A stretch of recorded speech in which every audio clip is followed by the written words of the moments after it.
몽실 언니. 글 권정생.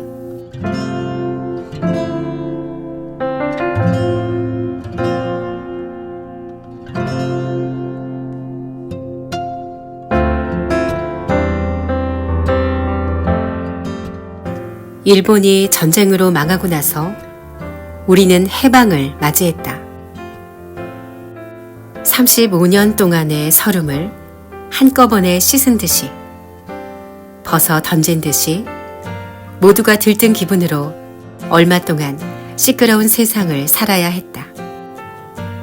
만주나 일본 같은 외국으로 나갔던 사람들이 줄지어 돌아왔다. 그러나 돌아온 사람들에게 기대했던 조국의 품은 너무나도 초라하고 쌀쌀했다. 그래서 말만으로 해방된 조국에 빈몸으로 찾아온 그들은 살아갈 길이 없었다. 귀국 동포라는 말은 라디오나 신문 같은 데에서만 쓰이고 보통은 일본 거지, 만주 거지라고 불렀다. 몽실 언니도 그 거지 중에 한 사람이었다. 아직 언니라고 부르기엔 너무도 어린 꼬마 몽실이네는 아버지의 고향 근처 살강마을 어느 농사꾼 집 곁방살이를 했다. 날품파리도 제대로 찾지 못한 아버지 정씨는 자주 집을 나갔다. 일자리를 구하기 위해서다. 정씨가 없는 동안 어머니 밀양댁은 딸 몽실이와 아들 종호를 데리고 굶기도 하고 바가지를 들고 구걸에다 먹기도 했다. 몽실이 동생 종호가 이름 모를 병으로 시름시름 앓다가 죽은 것도 그 무렵이었다. 이 마을 저 마을 청년들은 대여섯 명 혹은 10명씩 무더기를 지어 주로 가난한 집을 찾아다니며 좋은 세상을 만들자고 했다. 가난한 사람이 없는 나라, 살기 좋은 나라를 만들자고 이야기하고 있었다. 그들이 기차 정거장에 있는 마을 국민학교 운동장에서 붉은 깃발을 흔들며 만세를 부르던 날, 마을은 온통 벌집 쑤신 듯이 발칵 뒤집혔다. 총을 든 경찰이 청년들을 잡아가고 있었던 것이다. 어수선한 세상은 쉬 끝나지 않았다.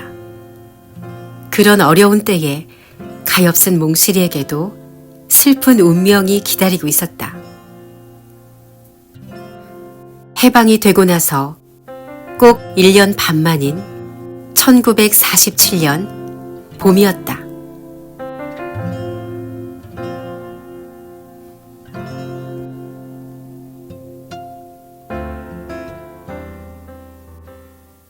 일. 아버지를 버리고.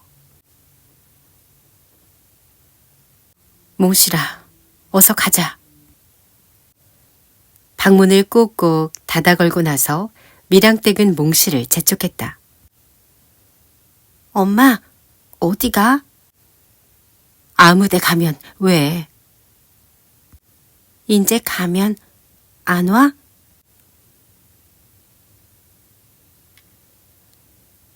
밀양댁은 대답이 없었다. 몽실은 궁금했다. 아무래도 이 길로 가면 영영 돌아오지 않을 것이라는 생각이 든다. 벌써 밀양댁은 몽실이 손을 잡고 살인문을 나선다. 끌려가면서 몽실은 무섭기도 했다. 주인집 식구들은 모두 들로 나가고 아무도 없다. 그런데 밀양댁은 흡사 도망을 치는 사람처럼 서두르고 있기 때문이다. 윗방 아줌마한테도 아무 말도 않고 가? 시끄럽다. 그냥 가면 되는 거다. 몽실은 그제야 알아차렸다. 어머니 밀양댁은 지금 진짜 도망을 치고 있다는 것을. 냉이꽃이 하얗게 자북자북 피었다. 골목길은 너무도 환하고 따뜻하다. 우물 앞 대추나무 아래까지 끌려가다 몽실은 갑자기 밀양댁 손을 뿌리쳤다. 얘야, 어딜 가니? 내 소꿉 살림 갖고 올게. 몽실은 하마터면 두고 가버릴 뻔했던 소꿉을 가지러 뛰어갔다. 뒤란 담 밑에다 모아둔 사금팔이랑 병뚜껑, 구멍 뚫린 고무공, 조롱박 한 짝, 구질구질한 소꿉살림은 건너편 희숙이와 같이 주워 모은 것이다. 그러나 몽실은 깡그리 혼자서 치맛자락에 쌌다. 그러곤 밀양댁에게로 달려갔다. 빨리 와! 그까지 깨지 사기 조각은 뭐하러 갖고 가냐? 이건 내 살림이야. 몽실은 소꿉을 싼 치맛자락을 꼭꼭 오불쳤다. 그러고는 밀양댁의 손에 잡혀 종종걸음으로 끌려갔다. 구불구불한 우찻길을 따라 십리를 가면 장터 마을이 있고 기차 정거장이 있다. 거기서 기차를 탔다. 몽실은 그제야 아버지 생각이 났다. 엄마, 아버진? 말하지 마. 지금 아버지한테 가는 거다. 아버지한테? 그렇다니까. 밀양댁은 역정을 내면서도 차 안에 있는 사람들이 들을까봐 작은 소리로 말했다. 빈 의자가 없어서 몽실은 줄곧 밀양댁 치맛자락을 붙잡고 서 있었다. 5 정거장인지 6 정거장인지를 지나서 내렸다. 생전 처음 보는 낯선 정거장이었다. 몽실이가 살던 곳의 기차 정거장보다 더 작고 더 보잘것없는 정거장이었다. 어떤 낯선 할머니와 몽실이와 밀양댁 셋이서만 내렸다. 대합실로 나가니까 웬 키 큰 남자가 우뚝 서 있었다. 얼굴빛이 검고 기운이 세 보이는 남자였다. 밀양댁이 고개를 숙이고 인사를 했다. 밀양댁은 전부터 알고 있었던 모양이다. 몽실은 왠지 그 남자 어른이 싫었다. 몽실아? 응? 밀양댁이 잠깐 망설이다 몽실이 손을 정답게 쓸어주면서 말했다. 앞으로 아버지라고 불러야 해. 인사드려라. 몽실은 멍해지기만 했다. 여기가 낯선 곳이 아니고 이 남자와 어머니가 무섭지만 않다면 소리질러 울어버릴 것만 같았다. 그러나 몽실은 울지 못했다. 그렇다고 어머니 말을 그대로 고분고분 들어주지도 못했다. 한 달 전 돈 벌러 집을 나간 아버지가 커다랗게 떠올랐다. 엉덩이를 온통 누덕누덕 기워 입은 바지가 그지없이 정답던 아버지였다. 자주 어머니와 싸우긴 했지만 역시 몽실의 진짜 아버지는 한없이 가난한 그 아버지뿐이다. 몽실이가 멍청이 서 있으니까 밀양댁은 조금 난처했던지 이내 그 낯선 남자를 따라 정거장 대합실을 나섰다. 자갈이 잔뜩 깔린 신장로를 걸어가다 비좁은 샛길로 접어들었다. 울퉁불퉁한 논밭들이 이어진 들판을 한참 걸었다. 그러고는 개울가 골짜기 길로 가다 높은 산을 넘었다. 몽실은 숨이 차고 힘겨웠다.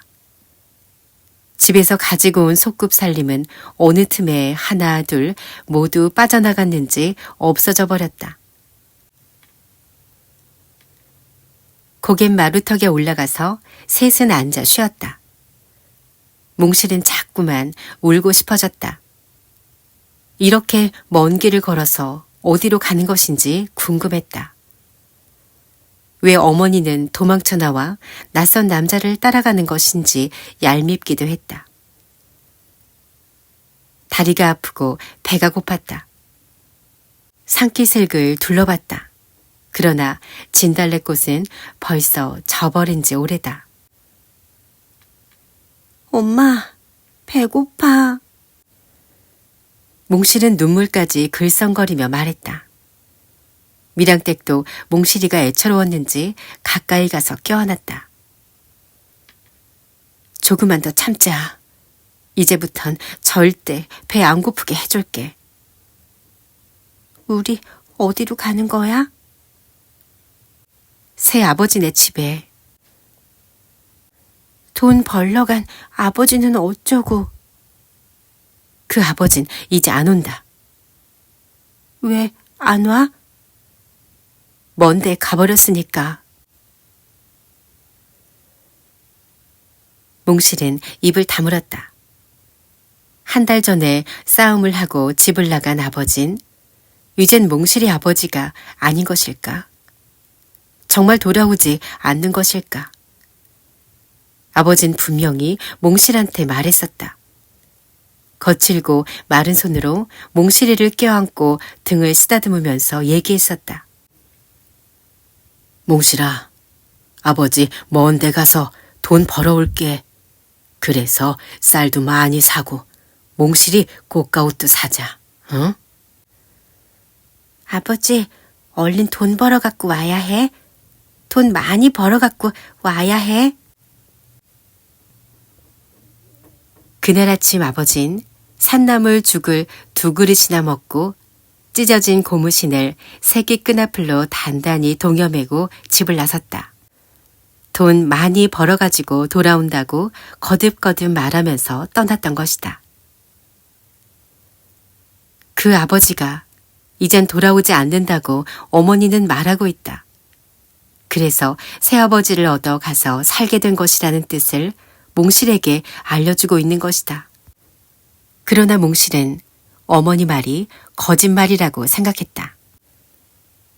쌀이 없어서 매일 굶기만 했던 아버지. 그래서 어머니와 싸우고 집을 나가긴 했지만 언젠가 틀림없이 돌아올 것이다. 몽실은 고갯 마루턱에서 미량댁에게 말했다. 엄마, 그만 집에 돌아가. 안 돼. 아버지 돌아오면 어떡해. 아버진 안 온다. 미량댁은 몽실이 손을 잡고 일어섰다. 어서 가봐요. 새아버지라는 남자에게 말했다. 그래, 가봅시다. 몽실은 어쩔 수 없이 미량댁 손에 끌려 일어섰다. 고개를 넘어 골짜기를 벗어나 조금 넓은 들판이 나왔다. 그리고 해가 질 무렵 조그만 마을에 닿았다. 두고 온 동네와 같이 감나무가 있고 대추나무가 있는 마을이다. 몽실은 너무나 지쳤다. 그래서 새아버지네 집에 닿자 방 안에 들어가 그냥 쓰러져 버렸다. 눈을 떴을 땐 다음 날 아침이었다. 낯선 방 안에서 자고 있었음을 알고 소스라쳐 놀라 일어나 앉았다. 이제 일어났냐? 방 안엔 어머니 대신 낯선 할머니가 앉아 있었다.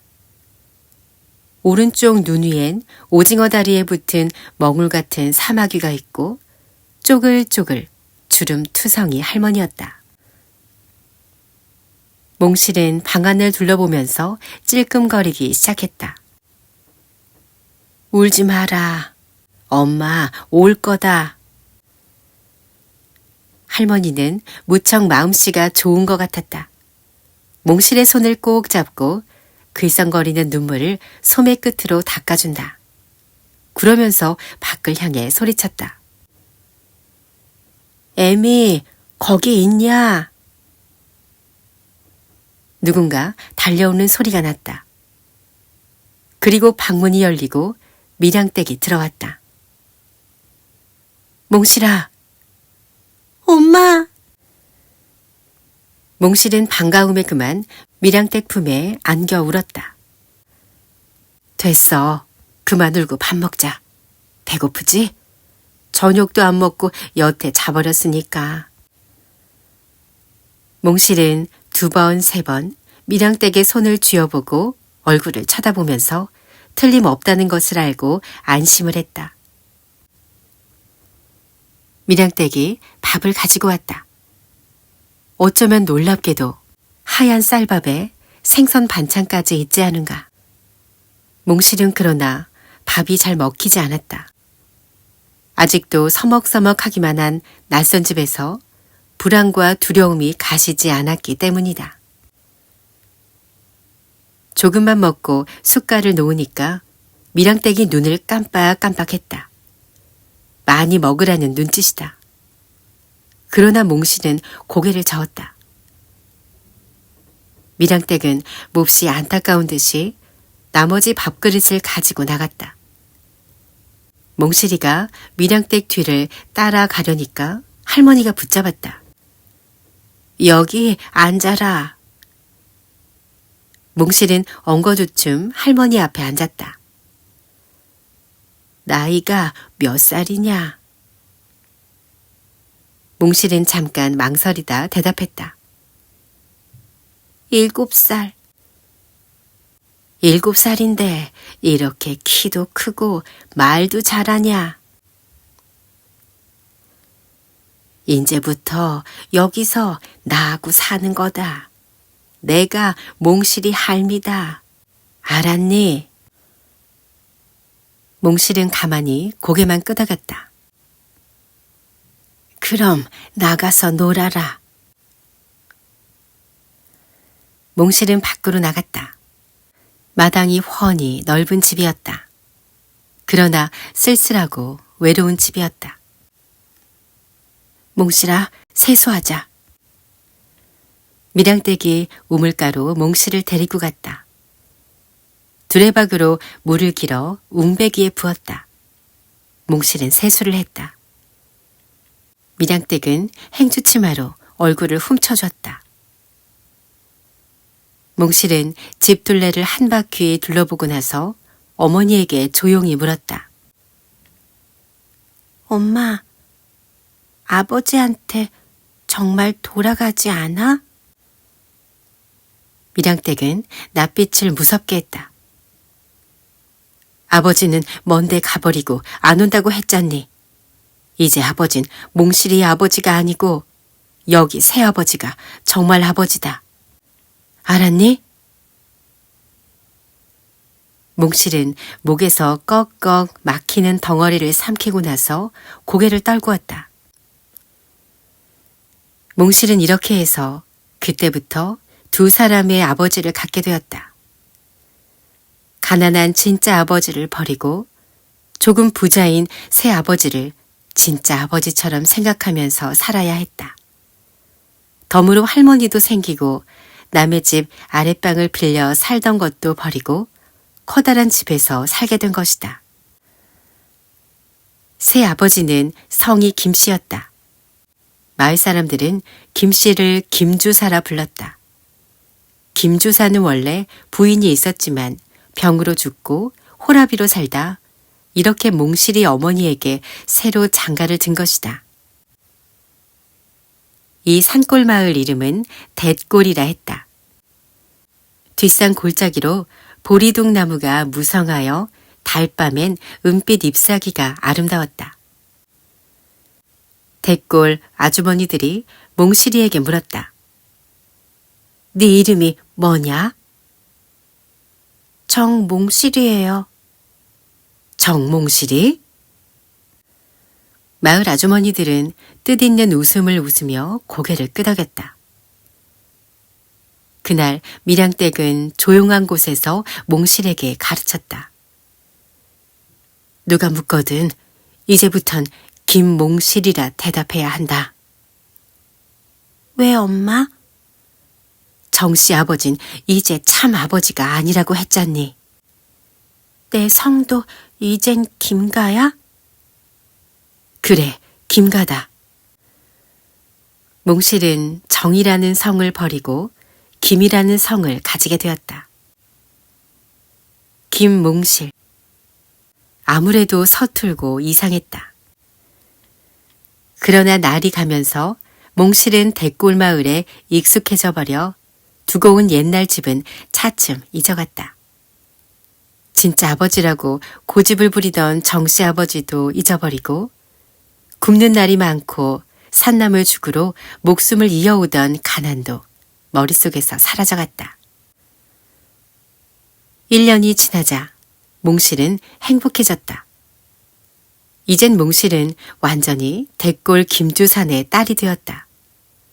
할머니도 진짜 할머니가 되었고 마루가 있고 감나무, 대추나무가 있는 커다란 집이 몽실이네 집이 되었다. 그 1년이 되던 5월에 밀양댁은 귀여운 아기를 낳았다. 예쁜 사내아이였다. 몽실은 새로 태어난 아기를 보자 갑자기 옛날이 되살아났다. 몽실에게는 사내 동생이 하나 있었다. 정씨 아버지의 아들인 진짜 몽실이 동생이었지만 어릴 때 몹시 앓다가 죽은 것이다. 새로 태어난 아기 때문에 되살아난 동생과 그 동생의 죽음이 어렴풋이 떠오르면서 몽실은 저도 모르게 외로워지는 것이었다. 1년 전에 김주산의 집에 왔을 때의 그 서먹서먹하던 마음처럼 모든 것이 낯설게 느껴지고 있었다.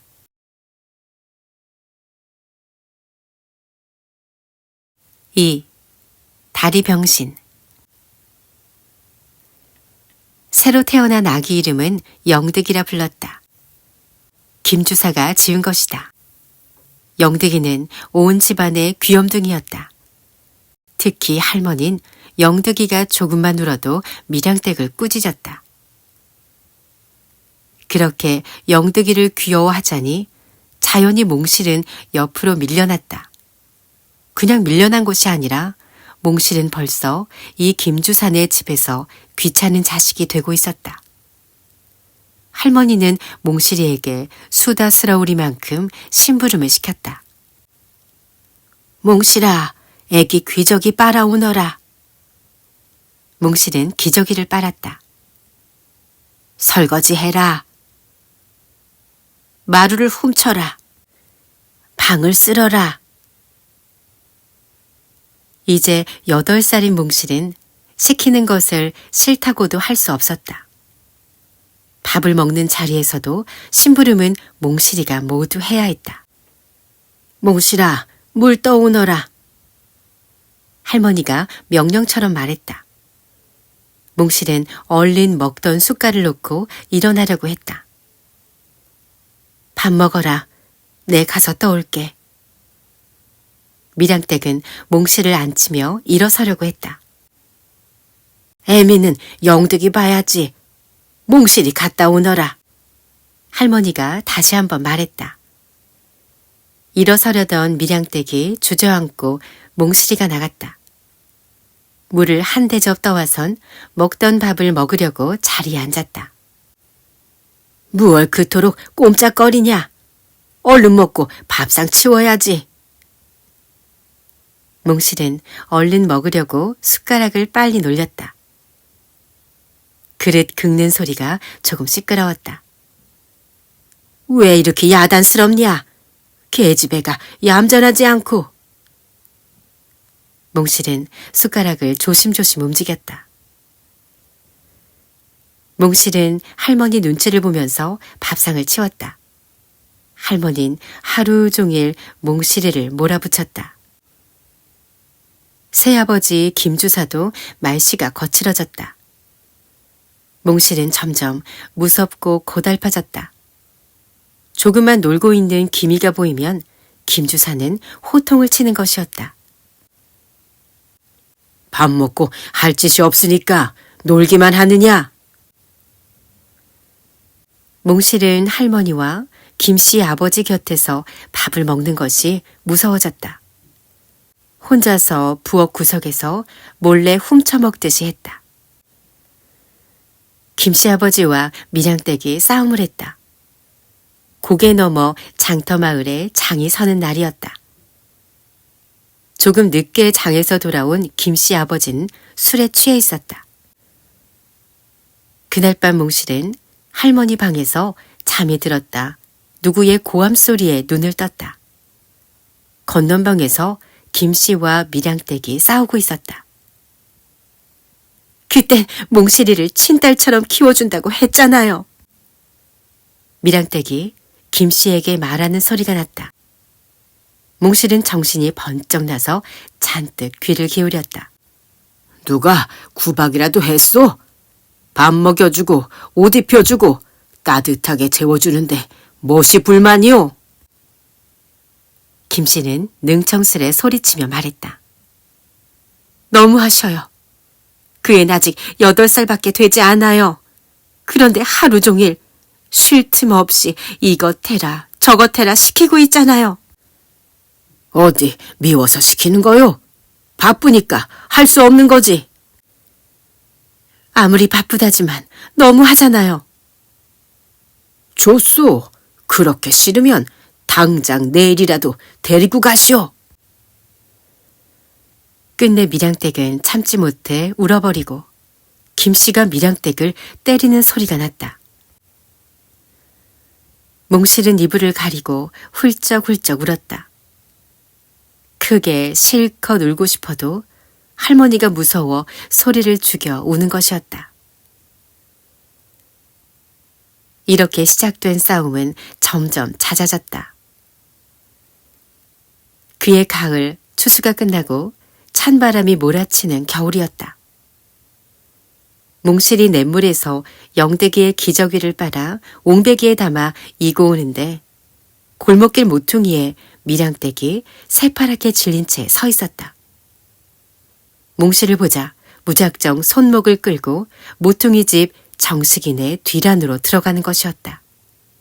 몽실은 영문도 모르고 밀양댁의 손에 끌려 들어가 옹배기를 내려놓고 숨었다. 엄마, 왜 숨는 거야? 아무것도 아니다.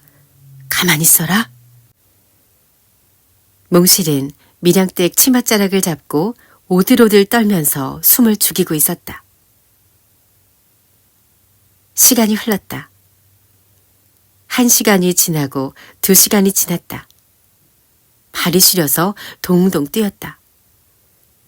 밀양댁은 몽실이의 어깨를 쌓안고 다독거렸다. 아직도 나가면 안 돼? 조금만 더 참아라. 그때였다. 바깥 골목길로 투박한 발소리가 나면서 화난 남자 어른의 목소리가 들렸다.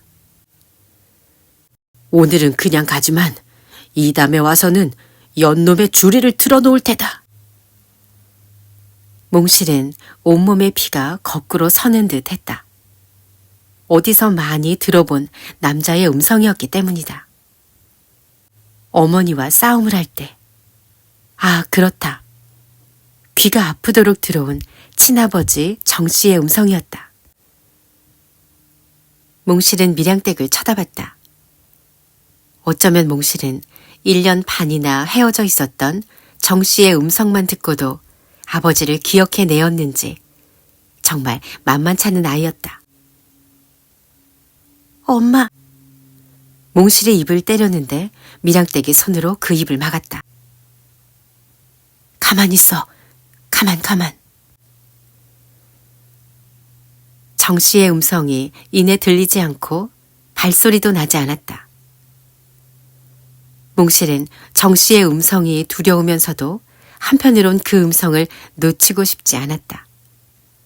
어머니의 손을 뿌리치면서 아버지 했다. 밀양댁은 온몸으로 몽실의 입을 막았다.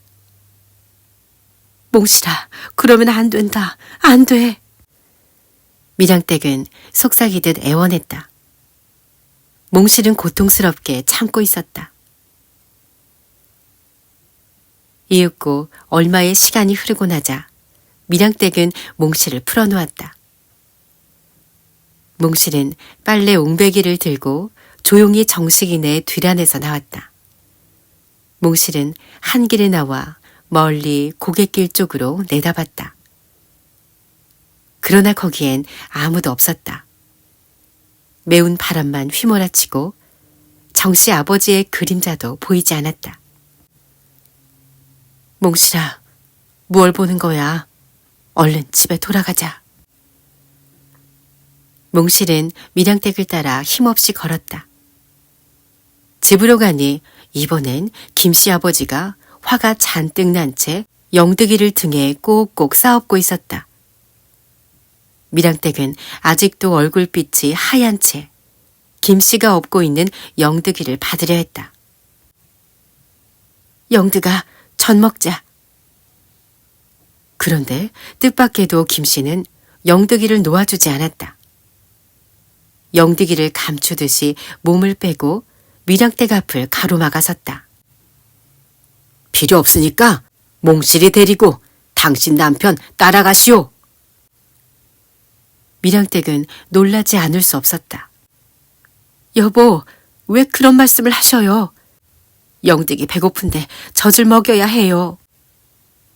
영득이 걱정은 말고 어서 이 집에서 나가시오. 밀양댁과 김씨는 한참 동안 옥신각신했다. 밀양댁은 아기를 달라 하고 김씨는 주지 않으려 하고 그러자 김씨 등에서 영득이가 울기 시작했다. 김씨는 기어코 밀양댁의 뺨을 주먹으로 때렸다. 밀양댁은 두 손으로 얼굴을 쌓아놨다. 곁에서 보고 있던 몽실이 밀양댁한테 매달리며 울먹였다. 엄마, 우리 아버지한테 가. 그러나 몽실의 그 한마디가 김씨의 화를 더욱 북돋우고 말았다. 김씨는 밀양댁과 몽실을 한꺼번에 문 쪽으로 밀어붙였다. 둘은 김씨의 억센 손에 떠밀려 문짝에 부딪혀 쓰러졌다. 맞다지 문이 왈칵 열리며 밀양댁과 몽실은 봉당 끝에 떨어져 다시 처마 및 마당으로 굴러 떨어졌다. 몽실이 거꾸로 떨어지며 다리를 치켜든 채 아직 내리지 않고 있는데 그 위로 밀양댁의 몸뚱이가 미끄러져 떨어진 것이다. 엄마! 몽실은 찢어질 듯한 날카로운 비명을 질렀다. 밀양댁이 황급히 일어나 몽실을 부축해 일으켰다. 그러나 몽실은 일어나지 못했다. 왼쪽 다리 무릎이 반대로 젖혀져 부러지고 만 것이다. 몽실은 한 번 비명을 지르곤 조용해졌다. 그대로 까무라쳐 버린 것이다. 밀양댁은 몽실을 질질 끌다시피 해서 부엌으로 안고 갔다. 물을 떠서 먹이고 어깨를 흔들고 다리를 지그시 눌러보기도 했다. 밀양댁 혼자서 목이 타도록 몽실이가 깨어나기를 기다리는데 건넌방 할머니도 큰방 김주사도 모두 문을 꼭꼭 닫아놓고 내다보지도 않았다. 날이 어두워지고 있었다. 저녁밥도 짓지 못하고 외양간의 소에게도 죽을 쑤어주지 못했다. 밀양댁은 몽실을 안고 캄캄한 부엌 안에서 떨고 있었다. 그러나 추운 것은 아무것도 아니었다. 몽실아, 몽실아. 밀양댁은 몽실의 뺨을 쓸어보고 가슴에 손을 대어보기도 하면서 초조하게 몽실이가 깨어나기를 기다렸다. 방 안에서는 김씨 등에 엎인 영득이가 잠이 들었는지 울음소리가 그치고 조용했다. 밤이 깊어가고 있었다. 어느 때쯤인지 몽실이 입가에서 가느다란 신음소리가 흘러나왔다. 신음소리는 점점 커져가고 드디어 몽실은 눈을 떴다. 엄마. 그러나 몽실은 갑자기 소리를 질렀다. 아! 몽실아, 왜 그러냐? 어디가 아프니? 밀양댁이 몸을 다독거리며 물었다. 다리가. 밀양댁은 더듬거리며 몽실의 다리를 만져보았다. 보지 않아도 왼쪽 다리가 갑절이나 부어있음을 금방 알 수 있었다. 몽실아, 참아라. 시끄럽게 굴면 아버지가 또 야단을 칠 거다. 몽실은 울음을 삼키며 애써 아픔을 참고 있었다. 그러나 찢어질 듯한 아픔은 몽실이로선 감당하기 힘들었다. 어머니 가슴에 의지한 채 줄곧 눈물을 흘리며 소리를 죽여 울었다. 그렇게 밤이 새도록 몽실은 밀양댁과 함께 부엌 바닥에 앉아서 지새웠다. 날이 밝자 밀양댁은 몽실을 안고 망설이면서 안방문을 열었다. 김씨가 영득이를 곁에 뉘어놓고 잠이 들어 있었다. 밀양댁은 조심조심 한쪽으로 가서 몽실을 뉘었다. 바스락거리는 소리에 김씨가 눈을 떴다. 힐끗 돌아보았다. 그러나 아무 말이 없었다. 김씨는 부스스 일어나더니 말없이 방문을 열고 밖으로 나갔다. 조금 뒤에 가마솥 아궁이에 불을 지피는 기척이 났다. 쇠죽을 끓이는 모양이다. 밀양댁은 그제야 안심을 했다. 김씨의 화가 어느 정도 풀어진 것을 알았기 때문이다. 밀양댁은 몽실을 뉘어놓고 고이 잠든 영득이를 살며시 안았다. 영득이는 팔을 내저으며 잔뜩 얼굴을 찌푸렸다. 밀양댁이 퉁퉁 부은 젖꼭지를 물렸다. 영득이는 꿀꺽꿀꺽 젖을 빨기 시작했다. 아침밥을 지었다. 밀양댁은 전처럼 밥상을 차려 할머니와 함께 아침 식사를 했다. 할머니는 아무 일이 없었던 것처럼 여느 때와 같이 밥을 먹었다. 김씨도 별 말이 없었다. 몽실의 다친 다리에 대해서 걱정하는 눈치도 없었다. 정말 아무 일도 없었던 것 같았다. 몽실은 식구들이 밥을 먹고 있는 동안에도 뒤쪽 구석에 쪼그리고 누워서 눈물을 짜고 있었다. 할머니도 걱정해주지 않고 김씨도 거들떠보지 않는 것이 서러웠다. 너무 아파서 죽을 것만 같았다. 마음껏 엉엉 울고 싶어도 울지 못하고 누구에게 위로받고 싶어도 그렇게 해주는 사람이 없었다.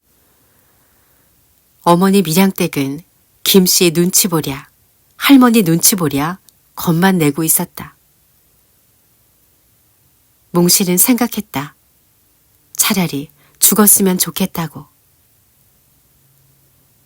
식구들의 밥상을 치우고 나서 밀양댁은 몽실에게 밥과 국을 가지고 가까이 왔다. 몽실아, 조금이라도 밥을 먹어야지. 안 먹어. 몽실은 아무것도 먹고 싶지 않았다. 밀양댁이 이웃집으로 수소문을 해서 약을 만들었다. 밀가루에 치자물을 우려서 반죽을 한 것이다. 그 밀가루 반죽을 몽실의 무릎에다 붙이고 헝겊으로 쌌다. 몽실은 그렇게 해서 한 달 동안을 꼬박 누워 있어야 했다. 한 달이 지나자 그래도 신통하게 버티고 일어나게 되었다. 그러나 몽실의 다리는 전과 같이 꼿꼿하지 못하고 무릎이 굽은 채 뼈가 굳어버렸다. 몽실은 절름발이가 된 것이다. 왼쪽 다리가 오른쪽 다리보다 반뼘이나 짧았다. 그러나 몽실은 걸어다니게 된 것만으로도 기뻤다. 절뚝거리면서 몽실은 또다시 설거지도 하고 빨래도 하고 심부름도 하면서 바쁘게 하루하루를 지냈다.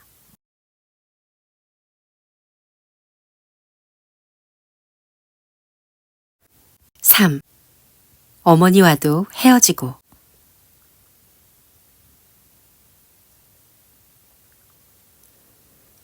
몽실이한테 찾아오는 동무 가운데 순덕이가 가장 좋았다.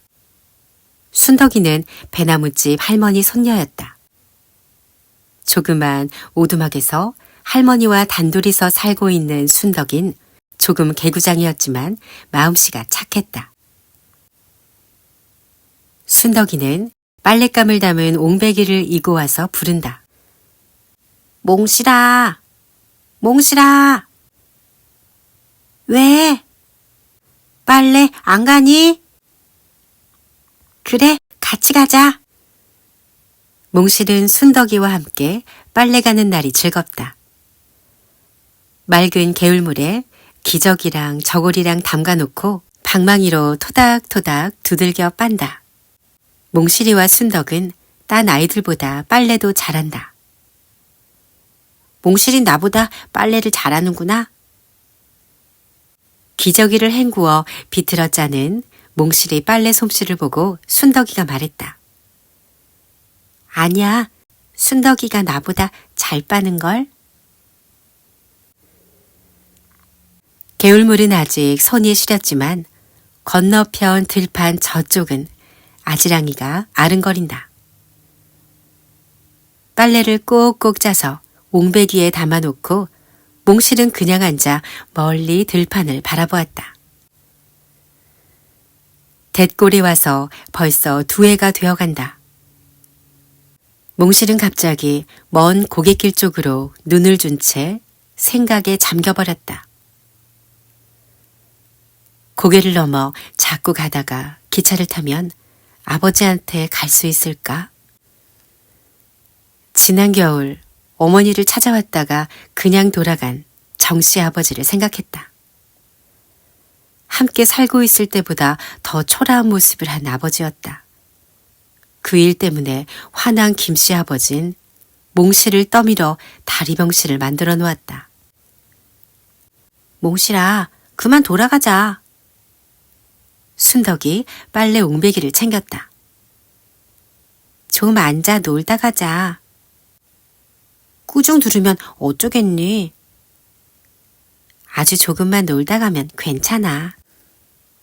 몽실은 그냥 앉아 있었다. 너 왜 우니? 눈에 눈물이 나왔어. 순덕이가 몽실이 얼굴을 자세히 들여다보며 말했다. 나 뎃골에서 살고 싶지 않아. 몽실은 정말 눈물을 쪼르르 흘리며 울고 말았다. 뎃골에 살고 싶지 않으면 어쩌니? 순덕이도 함께 눈물을 글썽거렸다. 엄마하고 전에 살던 사흘강 마을에 가고 싶어. 너 진짜 아버지가 있는데 말이지? 응. 우리 아버지 이젠 돈 많이 벌어 집도 사고 양식도 많이 사놓았을 거야. 몽실은 자기도 모르게 그런 생각이 났다. 그럼 영득이는 두고 가니? 영득이도 데리고 갈 거야. 어머나, 여기 아버지가 안 된다고 할 텐데. 몰래 데리고 가버리지. 몽실은 그래놓고 가슴이 뜨끔했다. 살강마을에서 어머니와 함께 몰래 도망쳐 온 일이 생각났기 때문이다. 희숙이의 소꿉 살림까지 제가 몽땅 가지고 나왔던 것도 마음에 찔렸다. 희숙이한테 가서 잘못했다고 하면 될 거야. 순덕이와 함께 빨래 옹배기를 이고 집으로 돌아가면서 몽실이 머릿속엔 살강마을로 돌아가는 생각만이 가득했다. 영득이를 업고 절뚝거리며 골목길을 걸어다니면서도 몽실은 자꾸만 정씨 아버지가 보고 싶었다. 영득아, 누나하고 같이 산 너머 기차 타고 안 갈래? 찍찍 퐁퐁, 찍찍 퐁퐁. 영득이는 기차 소리 흉내를 내었다. 가고 싶다는 대답이다. 4월이 되고 영득이가 조금씩 걸음마를 배우기 시작하던 무렵이었다. 몽실은 순덕이와 함께 뒷산 골짜기 비탈에서 돌나무를 캤다. 둘은 바위 틈으로 뿌리를 박고 자란 돌나무를 부지런히 따서 바구니에 담고 있었다. 그때 아래편 보리밭둑에서 짖거리는 소리가 났다. 절름발이 찜발이, 절름발이 찜발이. 분명히 몽실을 두고 하는 소리였다. 처음에는 조금 작은 소리로 저희들끼리 짖거리는 것 같더니 소리는 점점 커졌다. 절름발이 찜발이. 몽실은 발딱 일어나 아래쪽을 노려보았다. 누구야? 순덕이가 소리쳤다. 절름발이 찜발이, 절름발이 찜발이. 몽실의 얼굴이 거의 하얀 빛으로 변하고 입술이 파래지고 있었다. 몽실은 그만 주저앉아 흑흑 흐느껴 울었다. 놀리던 아이들이 우르르 달아나고 있었다. 모두 몽실이보다 한두 살 위인 대꼴 머슴애들이었다. 너희들 모두 일러 바쳐 야단 맞게 할 테다. 순덕이가 커다랗게 으르고 있었다. 아이들이 달아나고 난 뒤 순덕은 몽실을 부축해 일으켰다. 몽실아, 울지 마. 모두 나쁜 놈들이야. 세상 없어도 하나님이 이번 여름에 벼락을 때려버릴 게다. 울지 마. 울지 마. 순덕이가 몽실의 나물 바구니까지 들고 함께 산을 내려왔다. 몽실은 서러워서 가슴이 찢어질 것만 같았다. 어서 가야지. 살강으로 가야지. 여태까지 살강에서 아버지하고 함께 살았으면 이렇게 다리병신이 안 됐을 텐데. 몽실은 줄곧 흐느끼면서 순덕이를 따라 걸었다. 집으로 돌아온 몽실은 깜짝 놀랐다. 마루 끝에 낯선 여자가 앉아 있었다. 어머니와 할머니가 마주 앉아 조금 근심스레 얘기를 주고받으며 몽실을 기다리고 있었던 것이다. 고모님이다. 몽실은 과연 똑똑한 아이였다. 살강에서도 또 산을 넘고 강을 건너 살고 있는 고모님을 금방 기억해낸 것이다. 고모가 몽실을 알아보고 마루에서 일어났다. 몽실아. 몽실은 아이들에게 놀림을 받고 울던 울음을 삼키려고 애를 썼다. 너 다리는 왜 절뚝거리니? 언제 다쳤니? 고모가 몽실의 어깨를 보듬으며 재우쳐 물었다. 몽실은 참으려 했던 울음이 왈칵 치밀어 올라왔다. 고모는 몽실의 손을 만져봤다. 머리칼을 쓸어 올리며 얼굴도 자세히 봤다. 옷 매무새도 살펴보고 그리고 절고 있는 다리 쪽 치마를 걷어봤다. 형님, 왜 애를 이렇게 병실을 만들어 놨소? 옷은 이 꼴이고 부잣집에서 잘 먹여주겠다고 데려가다 사흘에 한 끼도 못 먹은 애처럼 말려놓았소? 고모는 어머니에게 따지기 시작했다. 몽실은 정신이 번쩍 들었다. 고모, 그건 엄마 잘못이 아니야. 몽실은 말하려고 했지만 밖으로 소리가 되어 나오지 못했다. 그건 김씨아버지 잘못이라는 것을 누누이 설명하고 싶어도 한마디도 되지 않았다. 고모는 계속 밀양댁한테 따지고 들었다. 밀양댁은 말할 수 없는 괴로운 표정으로 듣고만 있었다. 멀쩡하게 살아있는 오빠를 버리고 좋은 서방 얻어오면 혼자 오는 거지.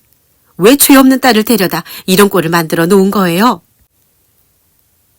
고모의 말은 밀양댁의 가슴을 갈기갈기 찢는 것만 같았다. 듣고 있던 할머니가 일어서며 한마디 대꾸를 했다. 몽실이 데리러 왔으면 잠자코 데려갈 것이지. 웬 큰 소리요? 그래, 이 댁은 사람 사는 집이 아닌가요? 어린 것을 이렇게 학대를 해도 되는 건가요? 고모는 할머니에게 대들듯이 말했다. 몽실은 겁이 났다. 김씨 아버지가 있으면 큰일이 날 것이기 때문이다. 김씨는 사정없이 주먹을 휘둘러 아무나 닥치는 대로 때릴지도 모른다. 그러나 김씨의 모습은 나타나지 않았다. 영득이도 보이지 않았다.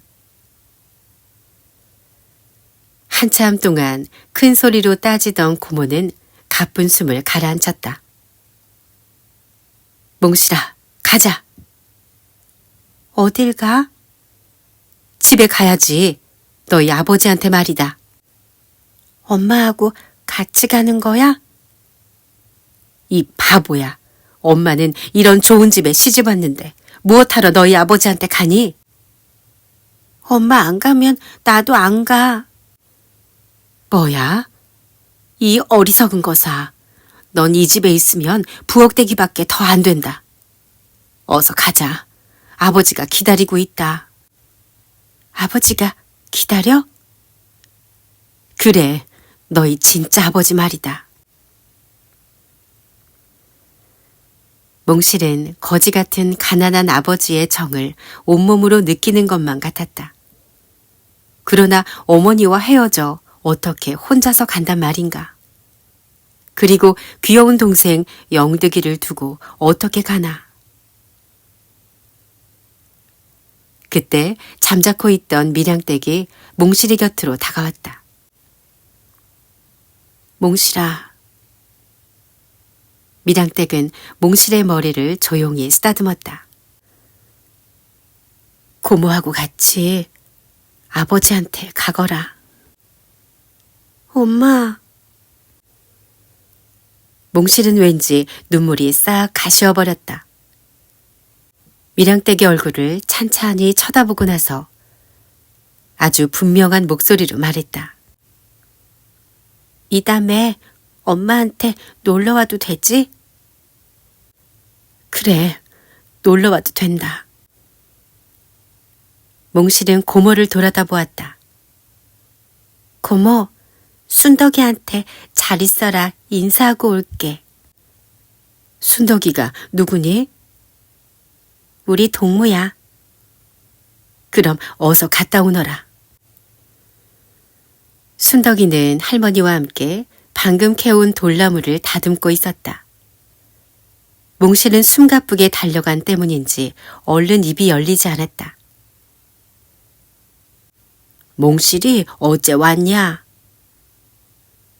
순덕이네 할머니가 눈치가 다른 걸 알아차리고 물었다. 순덕아, 우리 고모가 데리러 왔어. 몽실은 가까스로 입을 열어 말했다. 너희 고모가 어디서 왔니? 순덕이가 몽실을 쳐다보며 물었다. 아버지한테서 왔어. 살각마을로 데리고 오랬대. 그래? 몽실이 지금 아버지한테 가니? 응, 엄마도 가라고 했어. 어쩌면 갔다가 놀러와도 된다고 했어. 아이고, 아버지한테 가는 건 좋지만 엄마를 떨어져 가야 하니 어쩌지. 순덕이네 할머니는 혀를 끌끌 찼다. 그러곤 덧붙여 말했다. 우리 순덕이나 몽실이나 부모 모실 복이 없나 보다. 몽실은 고모와 함께 2해 전에 넘어왔던 고갯길을 향해 걸었다. 밀양댁이 몽실이 입던 옷가지를 싸서 들려주었다.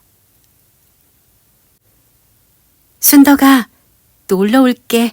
잘 있어라. 잘 가, 몽실아. 절뚝거리며 몽실은 그러나 착실히 고모의 뒤를 따라 고갯마루를 향해 걸어가고 있었다. 몽실의 모습이 고개 너머로 사라지자 밀양댁은 북받치는 울음을 터뜨려 놓았다. 몽실아, 애미가 잘못했구나. 하도 배고프고 어려워서 내가 잠시 생각을 잘못했단다. 부디 아버지한테 가서 건강하게 잘 자라라. 밀양댁의 울음소린 골짜기를 가득히 메아리치고 있었다. 고개 위에서 몽실은 밀양댁의 그 울음소리를 들었다. 눈 자위가 쓴벅거리고 코가 찡하게 더워왔다. 몽실은 입술을 꼭 깨물었다.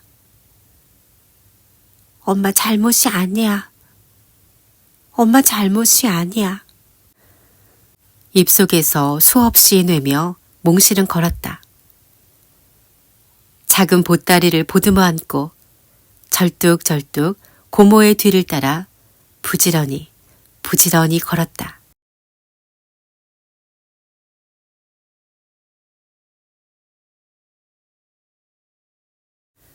4. 새어머니 북촌댁. 기차를 타고 살각마을이 있는 정거장에 내렸을 땐 벌써 어둑어둑한 저녁이었다. 고모는 차에서 내려 곧장 살각마을 쪽으로 가지 않고 반대쪽으로 가는 것이었다. 고모, 왜 살강으로 안 가고 이쪽으로 가는 거야? 몽실이 물었다. 어서 살강으로 가서 아버지도 만나고 그리고 희숙이랑 다른 동무들도 보고 싶었기 때문이다. 아버진 이제 살강에서 살지 않는다. 엄마도 도망쳐버렸는데 거기서 창피해서 살 수 있겠니? 그럼 딴 데로 이사 갔나? 그래, 저쪽 노르실로 갔다. 몽실은 속으로 희숙이랑 다른 동무들을 못 만나게 되었구나 하고 생각했다. 어둑어둑한 우찻길을 조금 걸어가다 보니 저쪽에서 어떤 남자 어른이 성큼성큼 걸어오고 있었다. 가까이 오는 걸 보니 정씨 아버지였다. 아버지. 몽실은 속으로 외쳐봤지만 입 밖으로 나오진 않았다.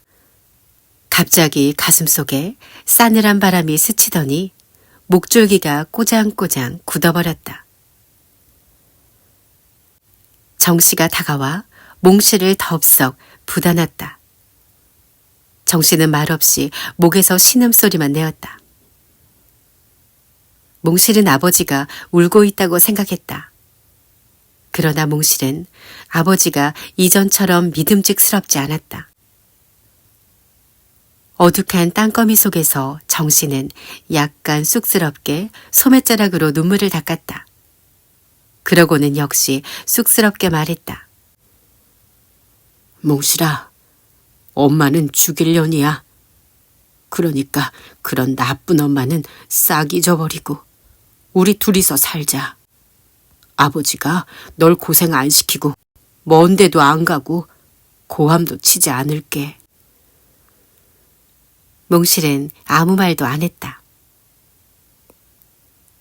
노르실 마을은 비스듬히 비탈진 산자락에 모여 있었다. 그 비탈길을 빙 둘러 안쪽 끄트머리에 정신의 조그만 집이 있었다. 마을과는 조금 떨어진 곳에 정씨가 손수 돌담을 쌓아 지은 집이다. 고모와 함께 셋이서 방으로 들어갔다.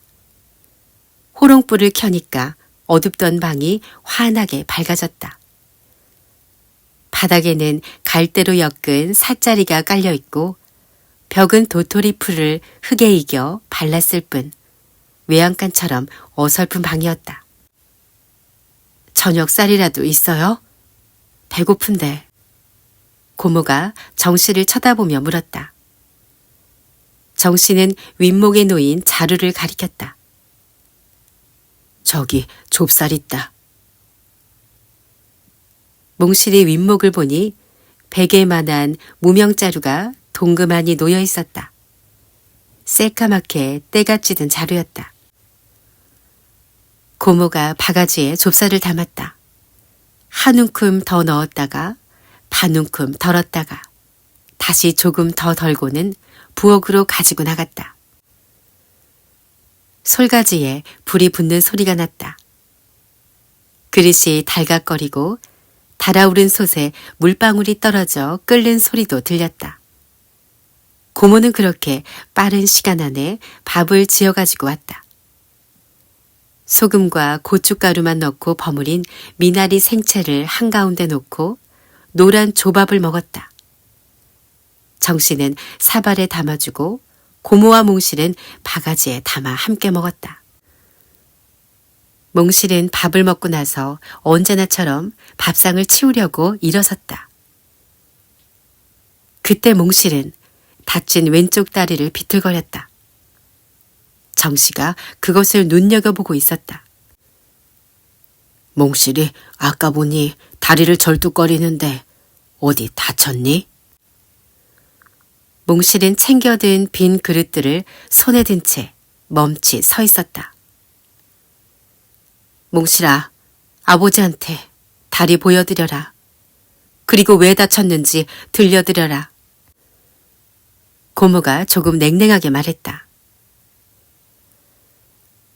몽실은 갑자기 가슴이 저려왔다. 뎃골 김씨집에서 겪었던 서름을 한꺼번에 풀 수 있는 기회가 지금에야 온 것 같았다. 몽실은 챙겨들었던 그릇들을 도로 놓고 그냥 주저앉았다. 몽실은 찔끔거리면서 다리를 다쳐 병신이 된 이야기를 더듬어 들려주었다. 엄마하고 나하고 같이 그 높은 처마 밑으로 새 아버지한테 떠밀려서 떨어졌어요. 새 아버지가 뭐야? 듣고 있던 정씨가 꽥 소리를 질렀다. 몽실은 놀라 어깨가 들먹거렸다. 거기서 아버지라 부르던 것이 버릇이 된 걸 어쩌나. 앞으로는 아버지라 부르지 말아라. 고모가 몽실이 대신 변명을 했다. 그래, 잘 먹고 살려고 가서 병신이 되어와서 꼴 좋군. 정씨는 누구한테 하는 소리인지 비웃는 투로 말하곤 갑자기 주먹을 꽉 쥐고 부르르 떨더니 방바닥을 힘껏 내리치는 것이었다. 이놈아, 남의 가정을 망쳐놓고 자식 새끼 다리까지 병신으로 만들어 놓은 놈이 어디 있느냐? 내 이놈을 그냥 두지 않을 게다. 이놈아! 정씨의 입술이 실룩거리더니 어린애처럼 울음을 터뜨린다. 울면서 몽실의 곁으로 다가가 커다랗게 팔을 벌려 딸을 끌어안았다. 몽실은 아버지의 품에 안겨 울고 정씨는 딸을 안은 채 울고 곁에서 보고 있던 고모도 울었다. 정씨는 울면서 넋두리를 늘어놓았다. 몽실아, 네가 어떤 자식인 줄 아느냐? 너희 엄마는 매정하게 나를 버리고 갔지만 내가 동경에서 폭탄을 맞아 죽을 고비를 넘기면서 네 엄마와 너를 구했단다. 불쌍한 네 동생 종호는 그 뒤 시름시름 앓다가 죽고 말았지만 내가 못할 짓을 하진 않았다. 정씨는 해방 전에 일본에서 폭격으로 내 식구가 죽을 뻔했던 것을 자신이 구해주었다는 이야기를 2번, 3번 되풀이하면서 밀양댁을 원망하는 것이었다. 해방되었다고 남들이 다 조선 땅에 나오는데 나라고 그냥 일본에 남아있을 수 있냐? 땅 한 뙑이 없는 고향에 돌아와 이 고생을 할 줄 누가 알았니? 그놈 종호란 놈만 죽지 않았어도 우리가 이렇게 되진 않았을 텐데. 정씨의 넋두리는 무척 길었다. 밤이 이슥하도록 신세 타령만 하다 저녁 먹은 빈 그릇은 치우지도 못하고 윗목에 밀어놓았다. 셋은 여기저기 아무렇게나 쓰러져 잤다. 조그만 낡은 이불 한 장으로 정씨는 몽실이의 등을 다독거려 덮어주었다. 이튿날 고모는 시댁으로 떠났다. 떠날 때 고모와 정씨는 따로 무언가 얘기를 하고 있었다. 몽실이 얼핏 들어보니 아버지가 새로 장가를 가야 된다는 말이었다. 고모가 속삭였다. 내가 알아보고 좋은 올케 데리고 올게요. 오빤 너무 걱정 마셔요.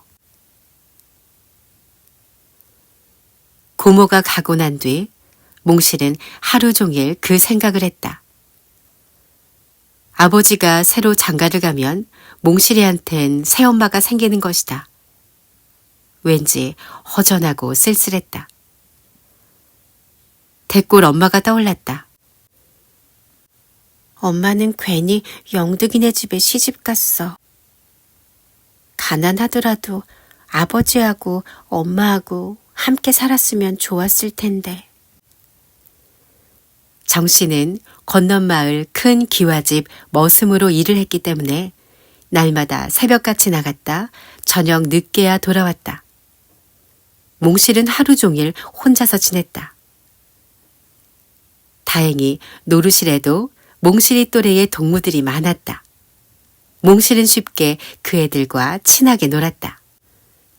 동네 아주머니들이 가끔 찾아와서 수다를 떨다 가기도 했다. 9살 치곤 애가 빤빤하게 생겼구만. 눈이 등잔처럼 살아있는 남편 버리고 시집간 년의 딸이니까 그렇지. 어쨌든 고생이구먼.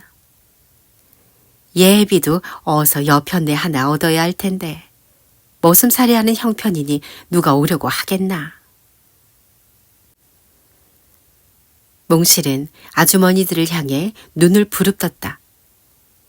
아주머니들은 몽실이 다 듣고 있었다는 것을 깨닫자 조금 무안스러웠는지 흩어져 갔다. 그 후로도 몽실은 동네 아주머니들에게 많이 시달렸다. 그 중에는 몽실의 처지를 참마음으로 동정하는 아주머니도 있었다. 남준의 어머니였다. 남준은 정거장이 있는 마을 국민학교에 다니고 있었다. 몽실이와 동갑이었지만 몽실은 아직 학교에 간다는 건 생각조차 해보지 못했다. 몽실아, 이제는 여자도 배워야 한다. 원문 글자 하나 못 익히면 사람도 아니다. 저녁으로 우리 남주한테 와서 같이 공부해라. 남준의 어머니는 친절하게 권했다. 몽당 연필 1개와 누런 피지 같은 종이도 한 장 주었다. 몽실은 밤마다 남주한테 가서 가야, 거겨를 쓰고 읽으며 한글을 익혔다. 몽실은 대골 김씨집에서 부지런히 일했었기 때문에 작은 살림이지만 꾸려나갔다. 아버지 정씨는 주인집에서 새끼 밥을 먹었기 때문에 집에서는 몽실이 혼자 밥을 지어 먹었다. 산나물을 뜯어다가 죽도 끓였다. 누더기 같은 아버지의 옷을 깨끗이 빨고 집안 청소도 했다. 그러나 몽실은 외로웠다. 대돌 끝에 오독하니 앉아 눈물을 짓기도 했다. 설움이 북받치면 훌쩍훌쩍 울었다. 아버지 정씨가 울고 있는 몽실을 달래주었다. 그러나 울고 있는 횟수가 늘어나면서 정씨는 무섭게 화를 내었다. 환양년 같은 애미가 무엇 때문에 보고 싶다는 거야? 보고 싶거든 당장 가버려. 정씨는 커다란 손으로 몽실의 뺨을 때렸다. 몽실은 빨갛게 달아오른 얼굴을 쌓안고 큰 소리로 울었다. 정씨는 술에 취하는 날이 많았다. 밤이면 술을 잔뜩 마시고 들어와 내 활개를 펴고 누워서 코를 골았다. 몽실은 구석 쪽에 쪼그리고 새우잠을 잤다. 대골 김씨를 생각했다. 정씨와 비교를 해보기도 했다. 어느 쪽이 김씨 아버지인지 어느 쪽이 정씨 아버지인지 잘 가려내지 못할 때가 있었다. 어쩌면 둘은 닮은 데가 많았다. 어머니 밀양댁도 정씨 남편에게 죽도록 얻어맞았었다. 술 취하고 때리는 것이 둘이 꼭 같았다. 여름이 왔다. 저녁이면 남주랑 경애랑 함께 냇물에 다슬기를 주우러 갔다. 여름 해는 지루하리만큼 길었다. 어느 날 몽실이 바가지 그득히 다슬기를 주워가지고 젖은 치마를 입은 채 돌아오니 손님이 와 있었다. 고모하고 또 다른 낯선 여자였다. 갑자기 몽실은 가슴이 울렁거렸다. 새 어머니?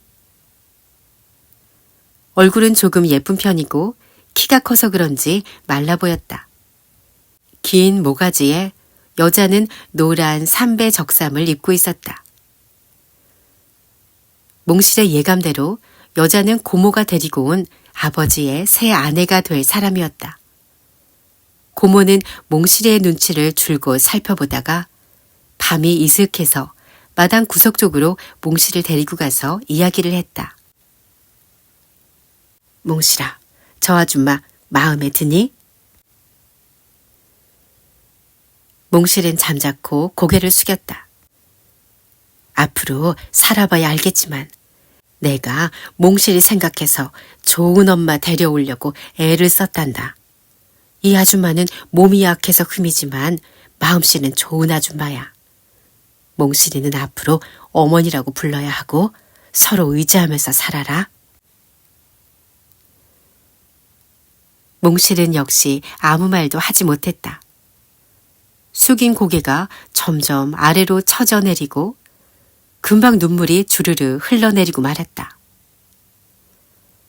고모도 언짢았는지 소매 끝으로 눈물을 닦고 있었다. 노르실 북쪽에서 왔다고 해서 새어머니를 북촌댁이라 불렀다. 북촌댁은 다소곳이 말이 없는 여자였다. 몸이 약한 원인이 무엇인지 이따금 얼굴에 괴로운 표정이 나타나곤 했다. 가난하고 적막한 집안 살림을 알뜰하게 매만졌다. 몽실의 해진 저고리를 예쁘게 기워주고 아버지의 고무신도 자주 깨끗이 씻어주었다. 몽실아. 북촌댁은 가라앉은 목소리로 몽실을 불렀다. 몽실은 어쩐지 서먹서먹한 마음을 떨쳐버리지 못했다. 그래서 어머니 밀양댁에게 하던 대로 반말이 나오지 않았다. 그냥 예 하고 존댓말로 대답하는 것이었다. 그런 사이니까 자연 둘 사이가 쉽사리 가까워지지 않았다. 전보다 대골 어머니가 더욱 그리워지고 영득이가 보고 싶어졌다. 밤마다 앞마당에 거적을 깔고 혼자 누워 몽실은 별을 세면서 울었다. 잠이 들면 꿈속에서 대골 엄마를 찾아가서 만나는 것이었다.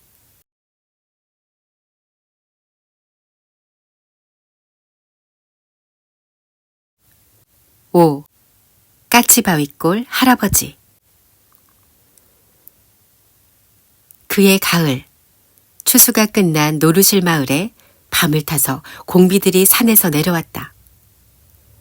타작을 해서 가마니에 담아 마당에 쌓아놓은 곡식을 떠매고 달아나는가 하면 외양간에 소를 끌고 가버리기도 했다. 이웃마을 삼거리에서는 달아나는 공비를 붙잡으러 따라가다 총에 맞아 죽은 사람도 있었다. 사람들은 무서워서 떨며 지냈다. 공비란 게 뭐야? 빨갱이들이야. 빨갱이들이 숨어서 도둑질하러 오는 거지. 빨갱이는 어디서 왔니? 미국 사람이니 소련 사람이니? 미국 사람도 소련 사람도 아니야. 그럼 일본 사람이니? 아니야. 우리나라 사람이야. 우리나라 사람이면 어디 사는 사람이야? 어디 살긴 노르실 사람도 있고 까치바위꼴 사람도 있고 삼거리 사람도 있다. 뭐야? 삼거리 사람이 왜 삼거리에 와서 도둑질을 하니? 그리고 총을 쏘아 사람을 죽이니? 그건 나도 모른다. 모른다. 학교 가는 길에서 아이들은 공비에 대한 얘기를 주고받으며 떠들었다. 아무리 떠들어도 그들의 궁금증은 풀리지 않았다. 공비들은 훔치러 올 때 얼굴에다 시커먼 먹물을 칠하거나 헝겊으로 칭칭 감고 눈만 내놓고 오기 때문에 누가 누군지 잘 모르는 거야.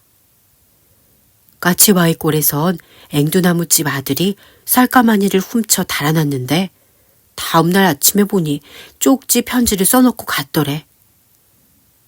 빨갱이 아들이 써놓고 갔단 말이지? 그래, 아버지 죄송합니다 해놓고 자기 이름을 써놓았더래. 그래서 어쨌니? 앵두나무 집에선 다음에 아들이 또 올까 해서 닭을 잡고 떡을 만들어 문 밖에 내놓았더니 어떻게 알고 그날 내려와서 가지고 갔대. 그러나 그 앵두나무집 아버진 아들과 남몰래 통했다는 이유로 잡혀간 뒤 소식을 몰랐다. 겨울 동안 어른들은 모두 경비원 노릇을 했다. 경찰 지서 앞에서 까치바위골 산속 깊숙한 곳까지 군데군데 움막을 지었다. 한 마장 아니면 두어 마장씩 사이를 두고 엉성한 움막 초소가 세워지고 번갈아 밤을 지새며 지키는 것이었다. 몽실이 아버지 정씨도 헌옷을 겹겹이 껴입고 화롯불을 담아들고 움막으로 나갔다. 정씨가 지키고 있는 움막은 지서에서 19번째 움막이었다. 수수깡과 볏짚으로 얽어놓은 움막 안은 찬바람을 막는데 별 도움이 되지 못했다. 웅크리고 앉아있으면 무릎이 저리고 발이 시렸다. 13번. 12번째 움막에서 부르는 소리가 어려움풋하게 들려왔다. 어이. 13번째 움막에서 대답하는 소리였다. 아무 일 없거든. 14번으로 연락하라.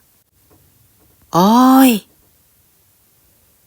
이어서 13번이 14번으로 연락을 하고 그 14번이 또 15번으로 연락을 했다. 까치바위골 산속 맨 꼭대기까지 밤새껏 몇 차례나 번호 부르는 소리가 오르락 내리락 했다. 노르실 산비탈 귀퉁이에 붙은 몽실인의 오두막에서도 그 소리가 낭낭하게 들렸다. 몽실은 새어머니 북촌댁과 누워 잠을 청했지만 바깥에서 들리는 소리에 자꾸 신경이 쓰였다. 무엇 때문인지 그 소리가 조그만 몽실의 가슴을 찡하도록 아프게 한 것이다. 모두 춥지 않을까? 저렇게 지키고 있으면 공비들은 마을에 내려오지 못하고 무얼 먹고 살아갈까? 그때 바깥 냇물 쪽에서 19번 하는 소리가 났다. 19번은 아버지 정씨의 번호였다. 이어서 대답하는 소리가 들렸다. 어이. 몽실은 그 대답 소리가 흡사 자기를 부르는 소리 같기만 했다. 몽실은 부스스 일어났다. 곁에 누워있는 어머니가 잠이 깰까 조심하면서 부엌으로 나갔다. 아궁이 바닥을 헤쳐보았다. 아까 저녁에 묻어둔 숯덩이들이 벌겋게 불이 붙어 있었다. 몽실은 그 숯불을 깨진 옹배기 조각에다 재를 뒤집어 씌워 담았다. 소중스레 받쳐들고 19번 아버지 움막으로 바쁘게 갔다. 절뚝절뚝 절름발이 걸음이 무척 익숙했다. 산 비탈을 내려가 논뚝길을 걸었다. 그리고 조그만 시내를 건너 넓은 벌판에 정씨의 움막이 있다. 몽실은 동동걸음으로 그 움막 앞에 다가갔다. 누구야? 인기척에 놀라 정씨가 소리쳤다. 아버지. 몽실이 아니냐? 웬일로 왔니? 숯불 갖고 왔어요. 화로가 다 식었지 않아요? 정씨는 뜻밖이었기 때문에 놀라웠다. 딸이 대견스럽기도 했다. 싸늘하게 식었던 화로가 다시 따뜻해졌다. 몽실의 깜찍한 정이 더 따뜻하게 해준 것이다. 너도 여기 앉아 좀 쉬었다 가거라. 몽실은 움막 안쪽에 아버지와 꼭 붙어 앉았다. 까치 바위골 앵두나무집 할아버지 어찌 됐어요, 아버지? 아마 돌아오시기 힘들게 됐나 보더라. 왜 못 오시나요? 아들이 있는 곳을 대주지 않으면 풀어주지 않는다니까. 하지만 할아버진 어디 있는지 알지 못하잖아요. 누가 그걸 고지 듣니? 할아버지가 잘못이지. 아무리 자식이지만 빨갱이한테 떡을 해주고 닭을 잡아주다니.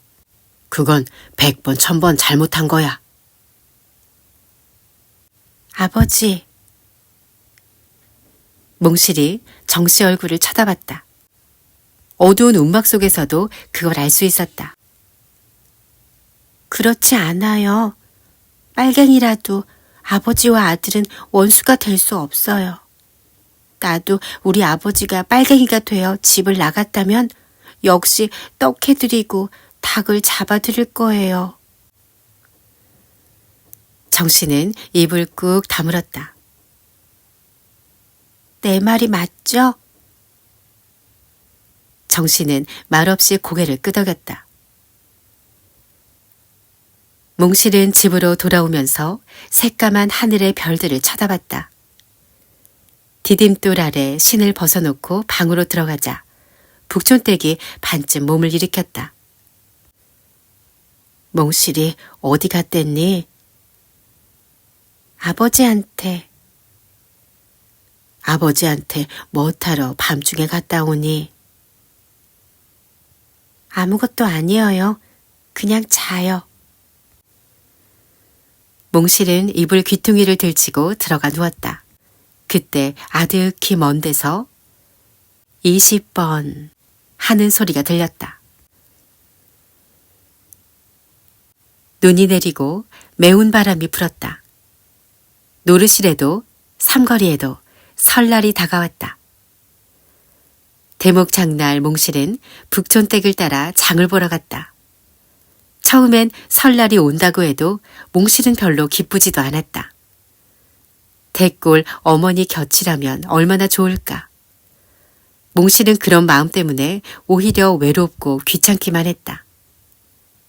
그러나 남주랑 경애가 설빔 자랑을 하면서 좋아하니까 어린 몽실도 차츰 들뜨기 시작했다. 어머니는 정씨의 무명 바지 저고리를 새로 지었다. 몽실아, 넌 치마를 어떤 색깔로 하고 싶니?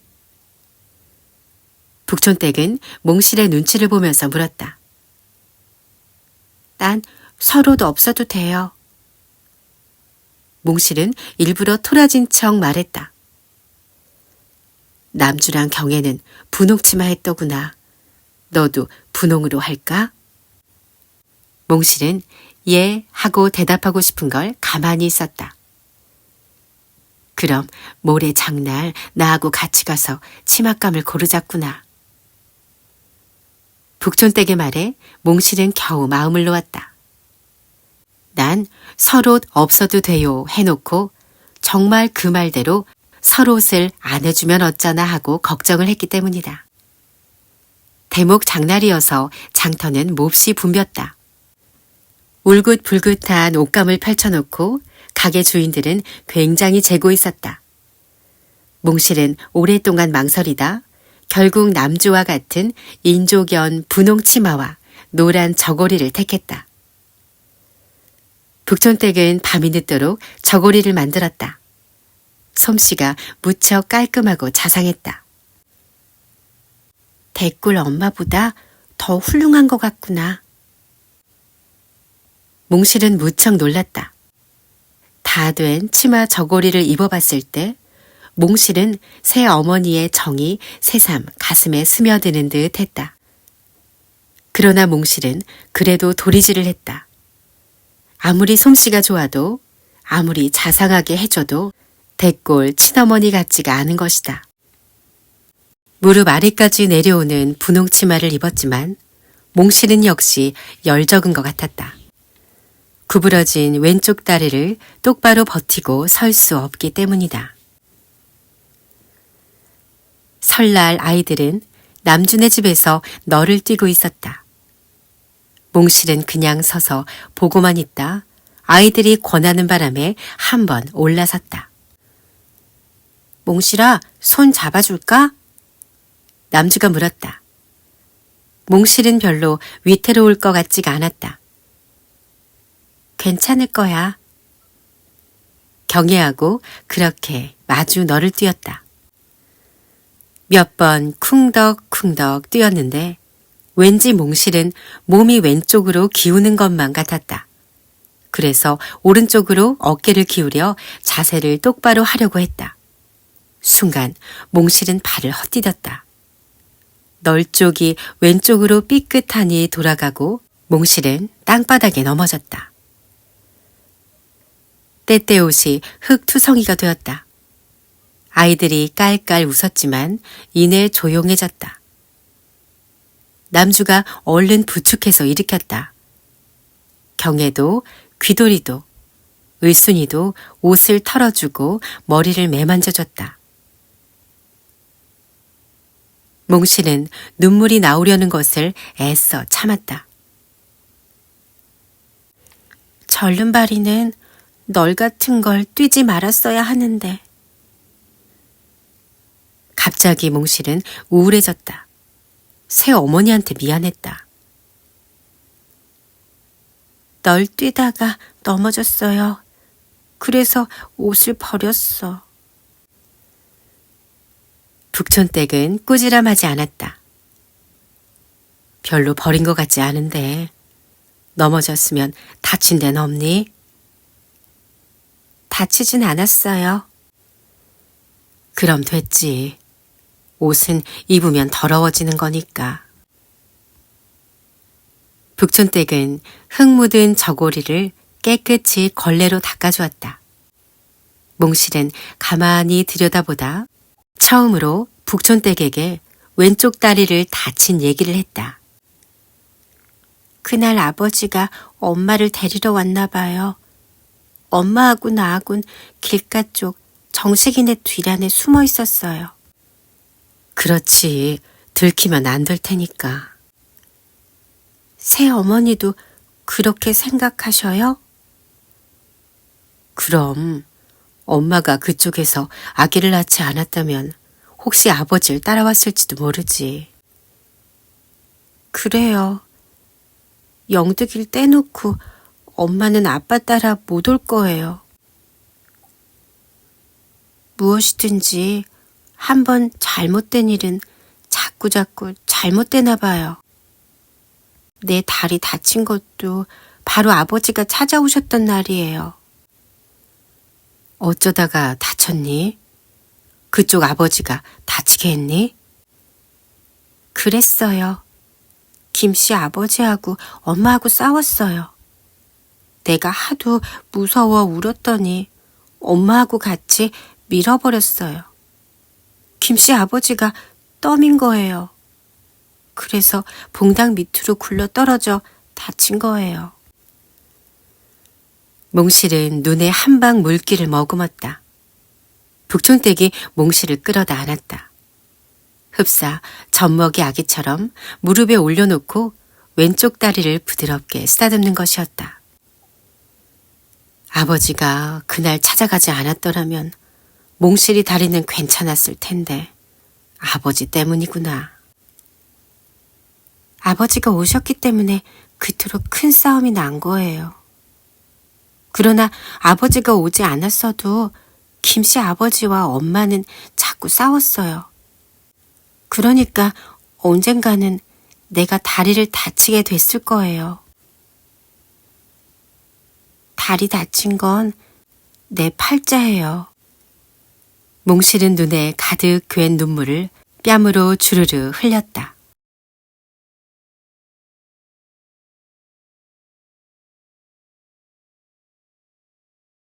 6. 인생이라는 것. 몽실은 새 어머니와 아주 천천히 가까워졌다. 무척 다행한 일이었다. 어머니, 나하고 같이 야학에 안 갈래요? 노르실 동네 창고에서 그 즈음 국민학교 최 선생이 글 모르는 사람들을 모아놓고 한글을 가르치고 있었다. 남자나 여자나 아이나 어른이나 누구든지 가서 배우면 되는 것이다. 몽실은 자꾸 글 공부가 하고 싶었다.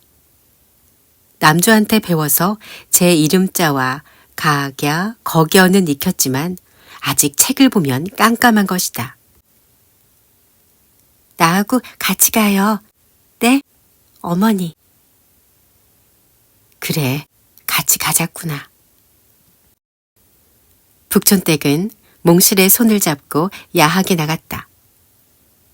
창고 안은 바닥에 가마니 떼기가 깔려있고 여기저기 허물어져 구멍이 뚫어진 벽은 창호지로 발라놓았다. 장작 난로를 피워서 따뜻했다.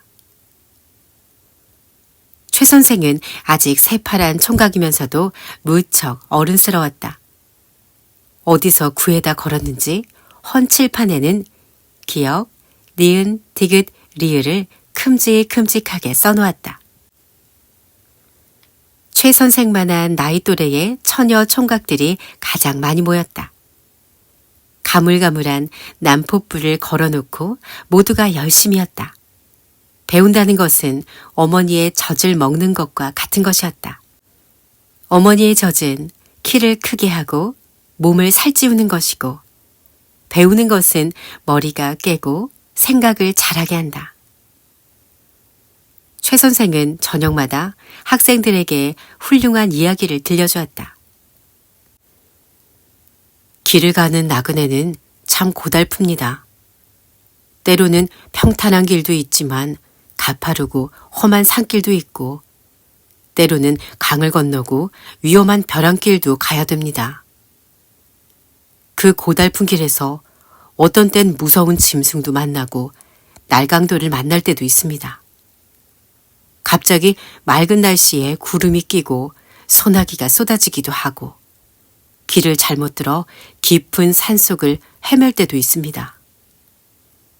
이렇게 많은 어려움이 따르는 나그네 길을 우리는 어떻게 목적지까지 무사히 갈 수 있을까? 누구나가 한 번쯤 생각해 보았겠죠. 어떻게 하면 좋을까요?